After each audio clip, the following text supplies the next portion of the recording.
against Muslims. And number one, we're the chosen people, we're the Jews. 57.8% of hate crimes are directed against Jews. That's 4 times as many as against Muslims. So in order to address some of these issues, we all saw the wonderful film that Andrew Goldberg made. And let me introduce Andrew. He is an Emmy Award-winning investigative producer and director based in New York City, although he's now living in Rhode Island temporarily. He has executive produced and directed 13 primetime documentary specials for PBS and public television, 2 Brookhead series spanning 39 episodes for HGTV, and countless long and short form segments for such outlets as CBS News, Sunday Morning, ABC News, E! Entertainment, Television, Food Network, and NPR.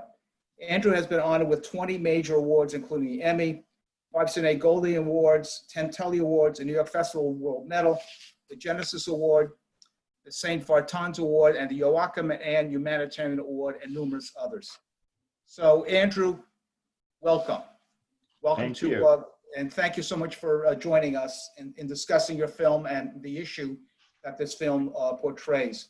So, there have been some questions that have already been submitted to Sarah, but I'm going to ask a number of questions to you, and Sarah will add additional questions as the meeting evolves. So, Andrew, what prompted you to make this film?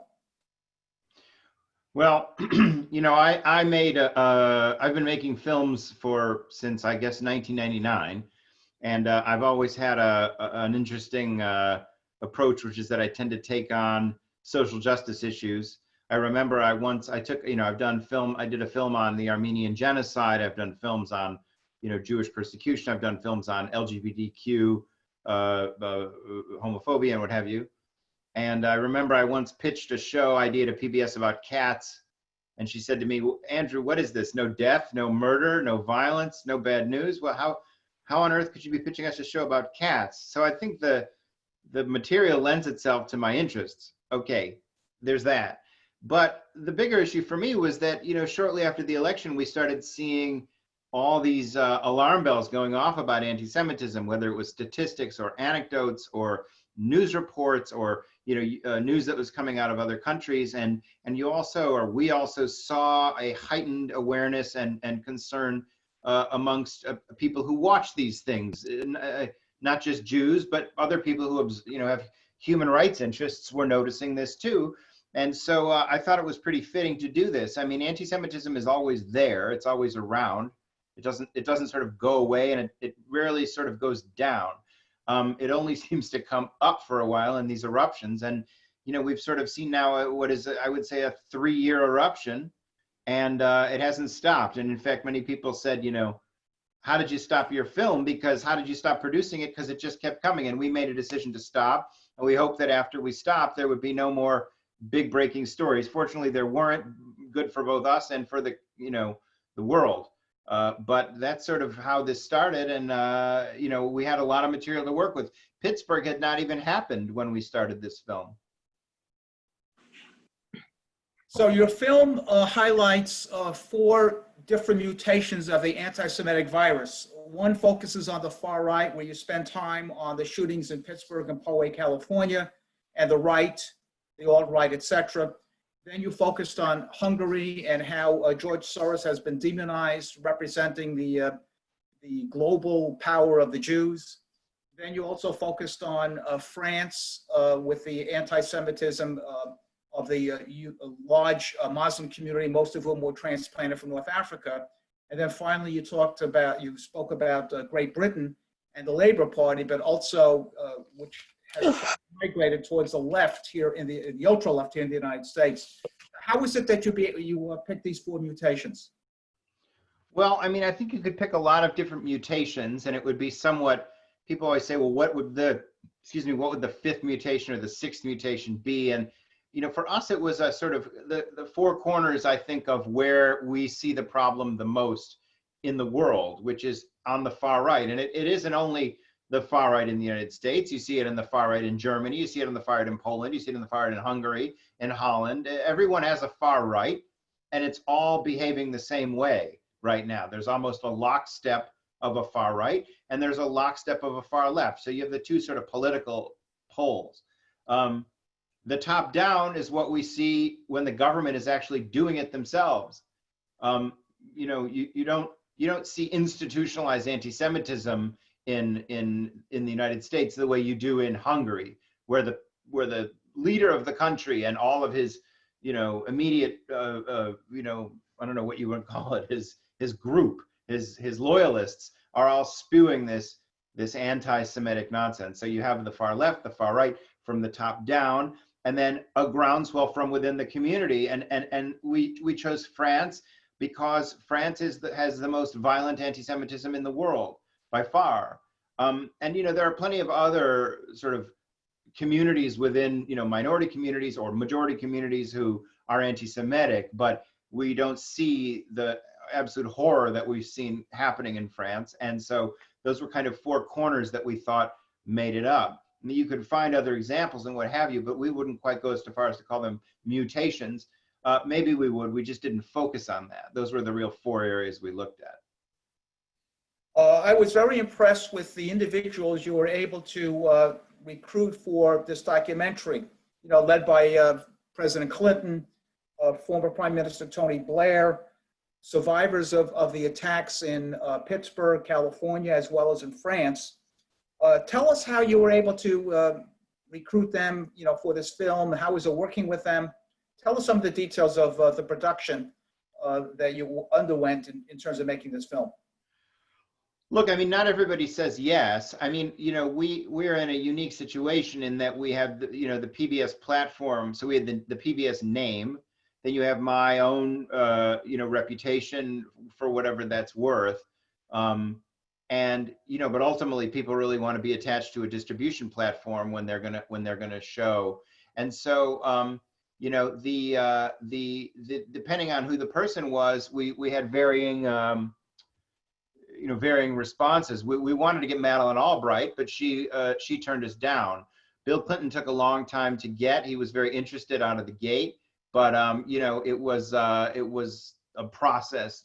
Tony Blair said yes very quickly.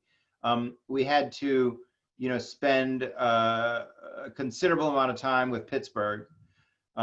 People there were, it was very, very raw for them. We were there the day it happened. I think the hardest or the biggest sort of accomplishment as someone who tries to get access or connect to people was getting inside the Tree of Life synagogue. We were the only, as far as I know, the only film crew who's ever been in that synagogue since the shooting. And there was some backlash for that because not everybody wanted us in there. We tried very hard to handle it, in as sort of respectfully a way as we could. But there are a lot of, you always want to get this person or that person. I wanted to get every president. I didn't want to get Trump, but I wanted to get all the presidents that were around. And so we tried to get Bush and Obama, and neither of them are doing really any interviews at all, which is why you don't really see much of them. You don't see them in the news all the time, whereas you see Clinton and Tony Blair all the time.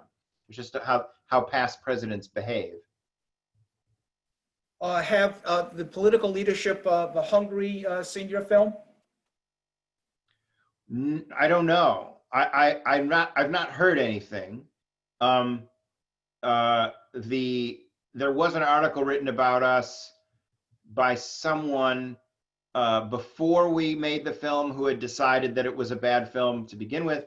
And I know that there was someone who wrote about us over there who didn't like the film, but I don't know that it had anything to do with the government. I think it was just some writer who had maybe seen something on, someone got him a copy of it or something like that. But as far as I know, no. And maybe we should send it to them. It's on my to-do list. Did you have free reign of filming in Hungary, or were you under surveillance or under the control of government officials?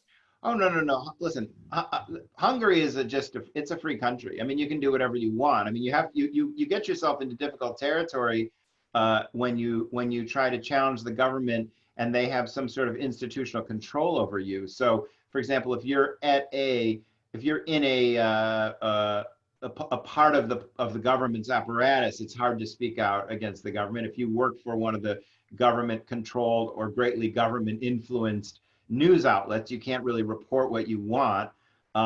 I've heard rumors of people saying that they wanted to get access to certain resources, and if they were politically problematic, that they were denied some, or there were some obstacles to that. But by and large, I mean, it's a very, very wide open, free place. And in fact, for Jews, there's been, as far as I know, very few, if any, violent acts against Jews. It's just this sort of thing that's in the atmosphere.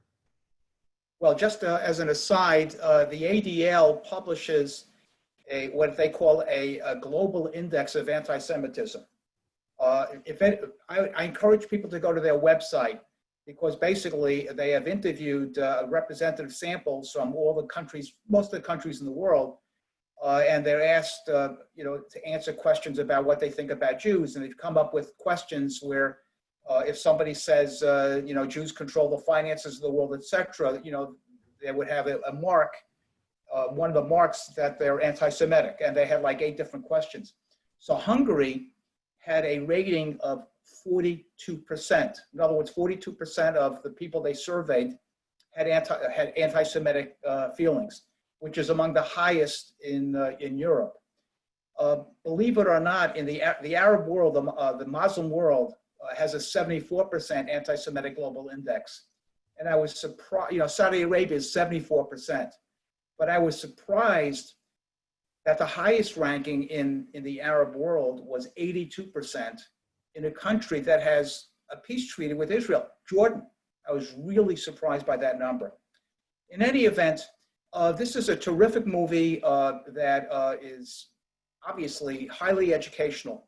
So what are the plans for the dissemination of this film, hopefully widely so that as many people as possible can watch this film, learn the lessons from it, and hopefully curb the rise of anti-Semitism?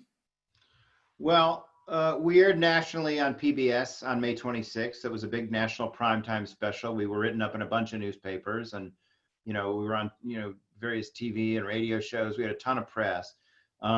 We have an international distributor based in Paris who I don't know. I know they've sold it to Israel, although I don't know what showing this in Israel is going to do compared to showing this in a lot of other countries. But it'll be interesting to see what kind of international, what kind of licensing they get if they get this on the air in places like England or France or Hungary, or for that matter, China. I mean, I don't know. I know that the Scandinavian countries and even Japan do like documentaries, but we'll have to see what kind of penetration we get there. We have been in conversations with some educational outreach groups. I don't know the status of those because those are between PBS and those groups, but we're hoping that we can get into schools in some regard. I know that ultimately PBS does need to be compensated because they put a huge amount of money into the development and the creation of this film, and PBS is a not-for-profit, believe it or not, so they're not in a position to just sort of lose the money. So we're always looking for donors to cover things like that. It's on home video. It's on Amazon Prime for people who want to see it. It's very cheap. And, beyond that, I mean, we wanted to do things like have screenings at, places that you might not ordinarily expect a film on anti-Semitism to be shown, like Liberty University, or, any of the sort of religious schools, historically Black colleges and universities. Other sort of, I'm going to be at a loss, and I won't think of them because I'm on the spot. But there are a lot of places we wanted this to show, trying to get penetration into churches, places like that, because, we can show it to ourselves, but that doesn't really, we always wonder, does showing a film like this to Jews do anything? It might spur people to take action, but my belief, I'm not an activist, right? I'm not interested in getting people to take action. I mean, I might be personally, but as a reporter, that's not my goal. My goal is to educate and inform. And I think that, a well-informed populace, whether Jewish or not, is going to be in the best position to make determinations as to what's best for themselves and their country. I got a question on the screen about how is it talking to Southern racists? You spoke to this guy who was running for the state Senate in North Carolina. Seemed like a very nice guy. And obviously I was shocked to find out how anti-Semitic he was. How is it talking with these folks? I mean, did they know where you were coming from on this? Obviously, they were honest in expressing their opinions. What was it like working with these folks? Well, we didn't meet too many. I mean, obviously, in the process of making the film, we did, but we didn't spend any extended periods of time with anybody except for Russ Walker. Russ is an interesting guy. First of all, Russ was an interesting guy because he died 3 weeks after we ended filming. But his campaign manager, his campaign consisted of him and one woman. So she was his campaign manager, and she called me up to say that his filming with us was one of the most fun things he'd ever done in his life, and how much he'd enjoyed it, and how much he liked me. But he also said to one of our crew members at another time, he said, "I assume Goldberg's a Jew, but it didn't make a difference to me." He has a friend, or he had a friend there who he called his colored friend. Those are his words. There's a black woman older woman who needed some help with the county wasn't cleaning the ditches in front of her house. And he wrote letters on her behalf to the county to try and help her. So here's a guy that doesn't like Jews in the abstract, that doesn't like African-Americans in the abstract, but is friends with an African-American woman and is to some extent friends with me. So, there's a sort of being of two minds in this regard, right? Which is, they say, like, in the South, they hate him as a people, but like him individually. And in the North, they like him as a people, but hate him individually. There's no real logic to how this works. I find, crude anti-Semitism to be potentially dangerous. But, in interacting with a guy like that, he was very, he had us into our home. He's a very friendly guy. So and keep in mind, I'm not coming to him as Andrew Goldberg from New York and trying to make peace with him. I'm coming there to be a reporter, and there's Jewish reporters all over the place. So we hit it off, and I kind of miss him, believe it or not. So there's this. Here I am, sort of oddly missing a outrageously anti-Semitic person. I mean, the things he went on about Holocaust denial, the stuff he said about Jews. I mean, it was appalling. But it was, he was in front of my camera, so it was like theater in a certain sense. You have to disconnect yourself from this stuff as a journalist, or you're just going to feel awful all the time. And that's sort of how we process something like that. And I know that people who watched him were much more upset by it because, the stuff that he says is dangerous. It's interesting. Harry Truman was an anti-Semite. You read his letters, and all the stereotypes and tropes about Jews are in his letters, his personal conversations, and so forth.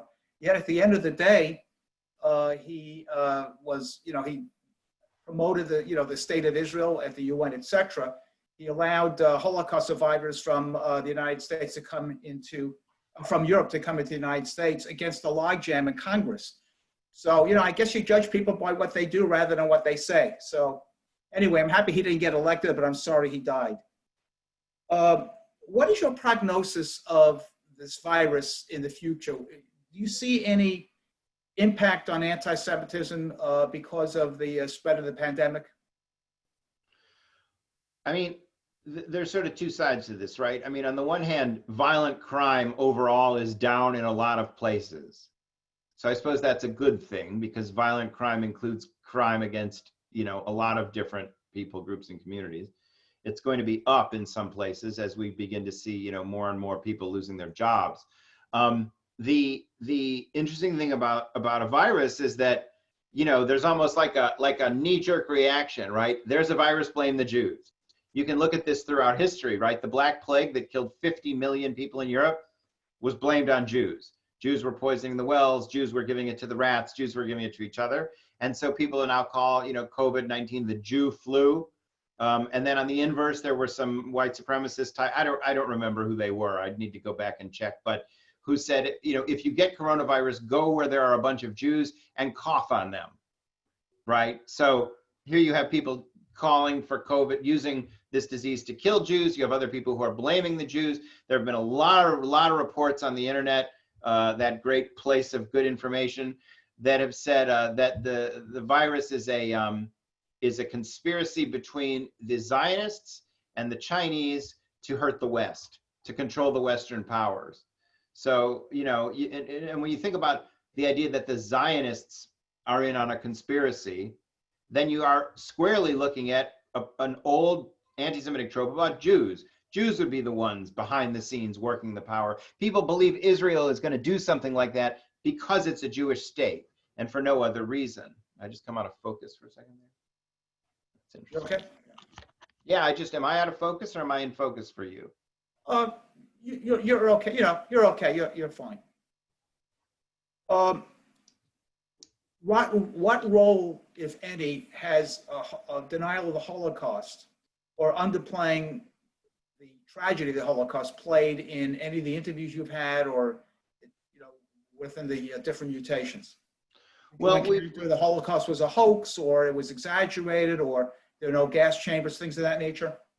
Well, that's a good question. You know, not so much in this film, because I really only spoke to one person, you know, who was, you know, deeply entrenched in the you know, among people of Muslim origin in France. There is a strong, you know, way of thinking ideologically that the Holocaust, you know, is a giant sort of, you know, sales pitch of the Jewish people around the world. There's no doubt that people on the far left believe that Jews use the Holocaust as a you know, way to gain sympathy or what have you. There are not a lot of people or communities or groups in there that take the Holocaust all that seriously. Although you do find, interestingly enough, you know, as I've traveled throughout the Palestinian territories, there are quite a few Palestinians who absolutely, you know, acknowledge the Holocaust is real because it's so much part of the conversation over there. So, you know, I could have conversations with people who were vehemently opposed to the existence of the state of Israel, were very, very angry or upset with Jews, would use problematic language to describe Jews, but also knew that the Holocaust was a very real thing. And as one woman that I know said to me, well, I understand that Israel is created in some sense because of the victimhood, the fact that Jews were victims of the Europeans. We are the victims of the victims, right? So in that logic, there's no denial of the Holocaust. But I think that Holocaust denial is pretty, if it isn't always saying it never happened, there's a lot of people who believe it's exaggerated, you know, and inflated. And you see this with a lot of genocide. There's something very strange about genocides, right? They like tick a box because they put you in the, every genocide sort of puts you in the company of Adolf Hitler. But even the Armenian genocide, I made a film about the Armenian genocide, and the Turks say that the Turkish people of today, who were not even the government of that time, it was the Ottoman Empire in World War I, say that, you know, there's no way that the Ottoman Empire murdered 1.5 million Armenians in World War I. It just simply didn't happen. And if we, you know, if we did kill those people, kill people, it's a much smaller number. And I interviewed, you know, people on the street, you know, in Turkey, you know, who said things like, we, the Turks, didn't commit a genocide against the Armenians because Turks just aren't the kind of people that would do something like that. And there's this sort of strange inability to process the fact that I think, you know, people, and certainly if someone is looking inward, could ever commit such an atrocity. It's like a strange, it's like a kind of an emotional problem. Like it's something clicks in their head and they can't own this idea either for themselves or for someone else. You mentioned before that you spoke to some Palestinians. Many, sure. So what was their reaction to your making of the film? How were you? Well, I didn't talk to them about this film. I spent a lot of time in, you know, in the West Bank when I made a film some time ago on anti-Semitism in 2007, and it was about, you know, the rise of anti-Semitism in the media throughout the Middle East and North Africa. You know, it varies. It varies because you know, it really depends on who you're talking to. You know, if you talk to, I spoke with a professor who was very sort of sober about the whole thing, and he understood everyone's perspective. And then I talked to people on the street who had very limited, you know, one-dimensional worldview on that. You know, and I, for one, have always sort of, you know, been a little more understanding of a person in the West Bank who is angry at Israel than I have, for example, a person from Dubai, because they have absolutely no relationship whatsoever with this scenario. They have no relationship with Israel at all. And yet they have this outrageous hatred for Jews in Israel for a situation that exists completely as an abstraction thousands of miles away, which brings me to a point in our film, which is that, you know, the North Africans or the people of North African origin, who maybe their parents or their grandparents or great-grandparents who came to France, they're not from an area connected with Israel at all. And yet they allude to this hatred of Israel as a basis for how they harm and kill Jews in France. What is the connection? I mean, there's certainly an idea of a global community, much like Jews around the world connect to each other and might want to defend each other and work with each other. But to take that a step further and murder a bunch of Jews in a supermarket shows you that it really isn't Israel that is motivating them, because Israel is an abstraction thousands of miles away. But they have the opportunity, for whatever their own reasons are, to hit the local Jewish kid 2 blocks away. And so that's what we see happening over there. Did you have an opportunity to meet in France with some supporters of Le Pen, the right-wing political party that is very anti-immigrant? We didn't spend any time with Le Pen or with the far right in France. That wasn't the reason we went there. These trips burn about $1,000 an hour. So Wow. you know, Wow. we're very limited into what we do. You know, Le Pen and her father are you know, far right. I wouldn't say they're as far right as the American far right, but they're squarely on the right on a lot of these issues, and they've always had, you know, real problems with Jews, and they've always had particular problems with Muslims. They're not fans of immigrants, and they are, you know, they have gained a real foothold in the political system in a way that I would like to have thought, you know, might not have happened 20 years ago or 30 years ago. But I think there's this allowance for the far right, in whatever form it is in any country, to grow. And this is a sort of alarming. This polarization is not limited to the United States. I mean, it is happening everywhere. You know, Ilhan Omar, the representative from Minneapolis, who in the congressional district that I used to live in Minnesota, I would not have voted for her. Anyway, she's an anti-Semite. She's used all the different tropes of anti-Semitism, where the Jews, you know, where it's all about the Benjamins and things of that nature. And she has some colleagues who are supportive of her. Where do you think that part of the Democratic Party is heading in terms of influence in the overall Democratic Party?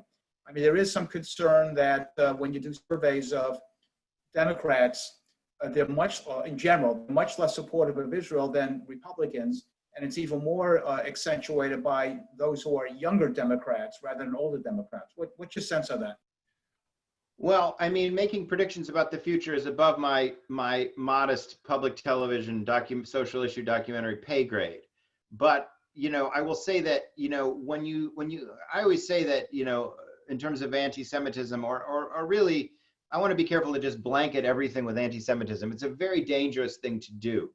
But I think that the anti-Israel sentiment that you see in England on the left is almost like, if you could say, it's like it's a fully grown adult, whereas in the United States it's like an early adolescent or a tween, right? Someone, what is it, tween, between like 10 and 13 years. Anyway, and the question is interesting to see if it will grow here the way it has grown in England. We have a lot of different, you know, America's been a long ally of Israel in ways that England has not.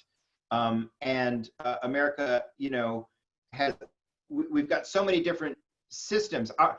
Large scale large surveys do not show the kind of support that against Israel that you see in England. But, you know, many people that I know argue it's just 1 or 2 generations away, and you'll see this grow into the Democratic Party, which, you know, right now you don't see it. There are strong forces opposing this in the Democratic Party that are not as strong in England. What does the future hold in that regard? I couldn't begin to answer that question. But, you know, we didn't get into the whole Ilhan Omar, I'm going to say it wrong and embarrass myself, because that subject was covered so much. I mean, it dominated the news for weeks and weeks and weeks and weeks and weeks and weeks, and still is. And I had this much shelf space in my movie. People come to me, why didn't you say this? Why didn't you say that? You know, the movie is not a shopping cart where you just dump everything that, you know, makes sense. I mean, and you know, we had to very sort of curate each sort of point that we did, which is why we didn't get into that whole conversation. But you could make a whole other movie about the American left and what's going on there. By the way, that ADL Global Index that I referenced to before, the United States, the percentage of the anti-Semites is 10%, you know, among the lowest in the world. The Americas and Australia had the lowest scores of anti-Semitism. So that's very, very good. What's your next project, Andrew? Well, I have two pilots for cable TV in development, one about cooking and one about home remodeling. You're a very flexible guy. I used to take yoga. I needed a break, but I was promptly sort of, I want to do one film I want to do is on animal cruelty, because I think that animals don't have a voice in this world, and that what we do to them is really problematic when you talk about the fact that they're, the number of species that go extinct, the way animals are treated in industrial agriculture, and all a whole different set of problems. And then the one film I did want to do was I wanted to do a film that looked at how in the United States, how our society is institutionally racist and anti-Semitic, how there are assumptions. So for example, there's a belief that a Jewish lawyer is a good lawyer. People sort of assume it. And Jews that I know will celebrate that. Yeah, we're the best lawyers. But that same idea that a Jew is a smart or a creative or a clever person is precisely the mirror image of why people believe Jews can control the media, right? And so you have these sort of ideas. People believe that African Americans are good at athletics. They use that same logic to then say they're good at things with their body, but they're dumb. So that reflects on other African Americans who don't get hired for jobs, and because of old perceptions about who they are. And so you see this, it's institutional within. Take the woman in Central Park the other day who said I'm going to call the police and tell them there's a black man threatening me. Her assumption is that the system is already set up where black men are bad and white women are good, and I can count on that system working for me. She is not nearly as reprehensible as the fact that this system existed that she could point to. She didn't say, I'm going to tell the police that that a gigantic daffodil is attacking me, because they wouldn't have taken that seriously, because she never would have thought that they would take that seriously. But she knows that the police will respond to that. You see the same thing with Jews and with Asians, and I felt like there needs to be a mirror pointed back at the people who have power or influence or control. That's another film I want to make. I need a few $1 million. If anyone on here is interested in supporting our work, we're always looking. Well, thank you, Andrew. I'm going to turn it over to Sarah. By the way, Sarah, thank you for coordinating this and the entire New Jersey Jewish Film Festival. Everybody give a shout out to Sarah. Thank you. Sarah, are there additional questions that you have? First, I want to make sure that we say hello to Alexis Smith, who is on here tonight. She was in the film. We're very proud. She's a member of our Greater Metro West community, and she was in your film. There she is. Alexa, unmute yourself and say hello. Hi guys, first of all, I'm so sorry about my scenery. I had a little bit of an emergency, but that's the world we live in today. So I'm glad I can still be here. Andrew, it's great to see you again. Good to see you again.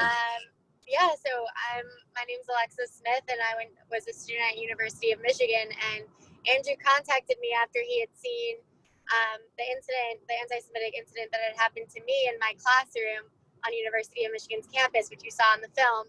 So if you have any questions for me, I'm happy to answer. Well, I'm glad to see Alexa. I'm a big fan.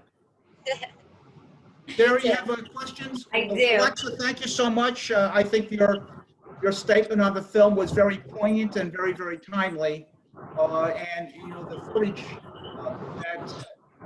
footage that you had, Andrew, of the interrogation of that Jewish student at this UCLA student board meeting was scary. So I'm happy you included that, because the situation that Jewish students face, particularly pro-Israel Jewish students face on the college campus today, is scary and frightening. And many of them, I think you alluded to it somewhat in your film, but many of them may have progressive ideals, but they're shut out from participating in political action because they don't pass the litmus test of being anti-Zionist or anti-Israel. I know many of us are aware of what happened with the Women's March. And thankfully, the leadership of the Women's March was changed because the leaders were in favor of BDS and violently against Israel. So Alexa, thank you for speaking up. Sarah, are there any questions that you wanted Yeah, to? one just came in. And why is it that there and have been for the past couple of generations so many Jewish lawyers? Quite simply, our parents' generation couldn't get into medical school because of quotas, so law was actually a second choice profession. I'll tell you a funny story. There's a book I read. I don't know who wrote it years ago, Dershowitz or somebody, where there was anti-Semitism in higher education has always been there in the academy, and this guy was complaining. I think it was at Harvard that 50% of the crimes on campus last year had been committed by Jews. And there was this terrible thing, we shouldn't let more Jews in because half of all the crimes on campus last year were committed by Jews, which led the guy to say, well, how many crimes were committed on campus last year? And the answer was 2. So, what are you going to do? This is a very problematic thing, but I think it's no longer as big of an issue. There are plenty of Jewish people who have done quite well on colleges today. So those ugly quotas have, but there are still country clubs. I'll tell you a funny story. Years ago, I was at the Evanston Country Club. I will gladly say the name of the Evanston Country Club. It was in Skokie, by the way, which is a city very much with a very large population of Jews. But they call it the Evanston Country Club because they could never call it the Skokie Country Club. And when I was there, I just sort of randomly said to someone, "Did they allow Jews here?" Because I knew that they didn't. And the catering company that brought me in to work on that fired me promptly, and I was never brought back. I was never brought back again after my little stunt. But there are plenty of clubs that still don't let in Jews. It's interesting. Malcolm Gladwell wrote a book called Outliers, and he had a whole chapter on the fact that Jews who wanted to go into white shoe law firms dominated by the WASPs couldn't get in. So they founded a whole field of law called mergers and acquisitions, which became among the most lucrative aspects of the legal profession. So Jews were also, discriminated against even in the profession of law. But you're right. The situation with Europe and anti-Semitism in Europe, Jews were restricted to the Pale of Settlement. In the 19th century, they could not go to enter into the professions. And also in the Middle Ages, Jews were in ghettos, and they were restricted severely in professions, and that's why they went into money lending and finance. So, based on discriminations, Jews had to go into fields that were not that were only open to them, and that's why the stereotypes that Andrew alluded to have come to the fore. So stereotypical thinking is very, very dangerous. There's a very interesting book that came out recently that I've not read, but I've read the review. I have a friend who says, I don't read books, I just read criticisms. But anyway, a few people will get that. But her point, interestingly enough, is that she's done quite a bit of research to show that, in fact, Jews played a much smaller role in money lending than history has suggested they did, and that a lot of the banks were Italian, and what have you, and that these stereotypes stick. But even that one isn't even based on reality.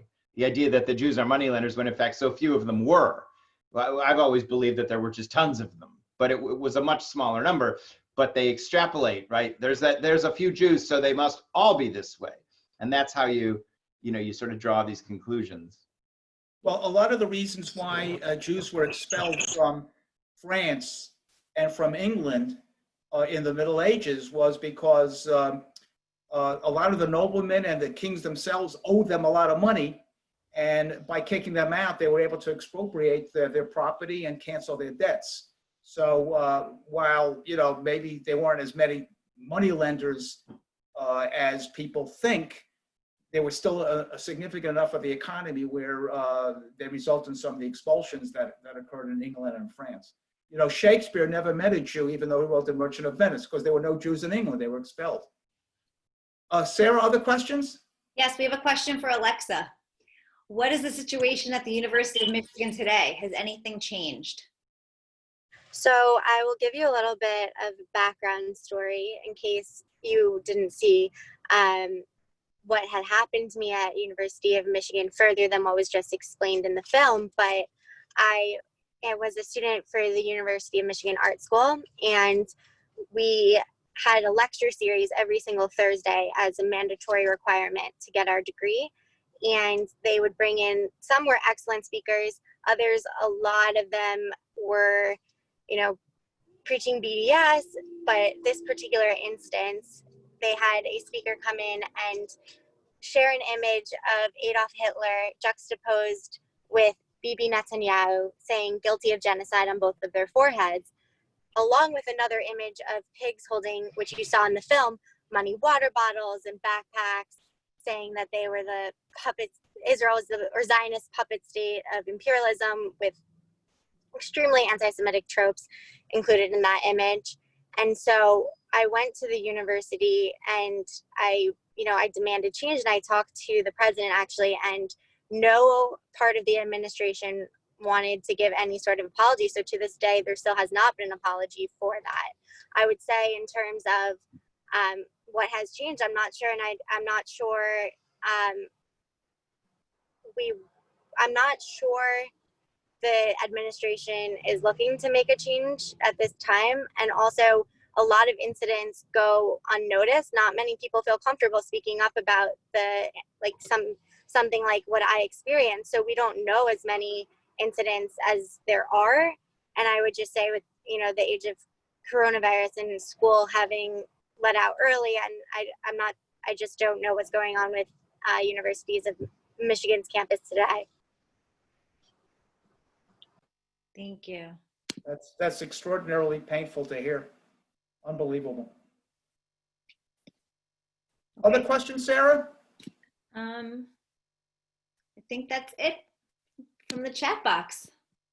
Okay, so Andrew, again, I want to thank you for making that extremely important film that is so well made and really deals with the different varieties of anti-Semitism. It's not monolithic.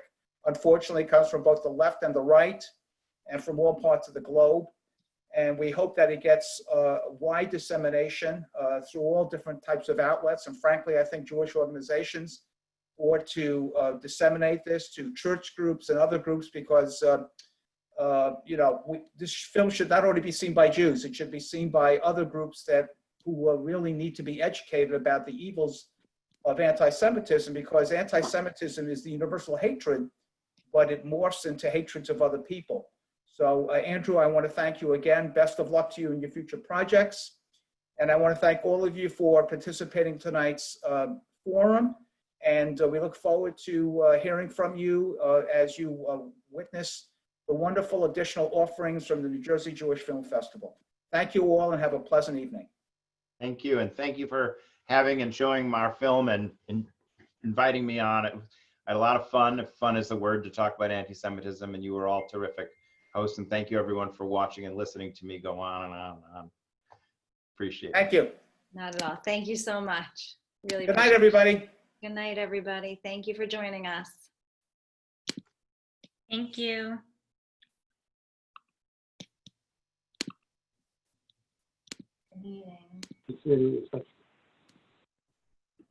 Thank you, Max. Yes, thank you, Max. What a beautiful job. Thank you. Thank you. Wonderful. I really Very- enjoyed the questions and Andrew's answers. Fabulous. Sherry, oh, she left. All right, I'm gonna hang. Alexa, I'm here. there? Thank you so much. That was really terrific. Thank you so much for sharing Alexa with us. She's incredible. Thank you. I'm glad she made it. Come to my office. That was wonderful, really. Added You so guys much. are great. Thank you. We're really enjoying the film fest. You're doing a great job, Sarah. Thank you. Keep watching. Okay. All right, have a good night, Bye-bye. everybody. Good night.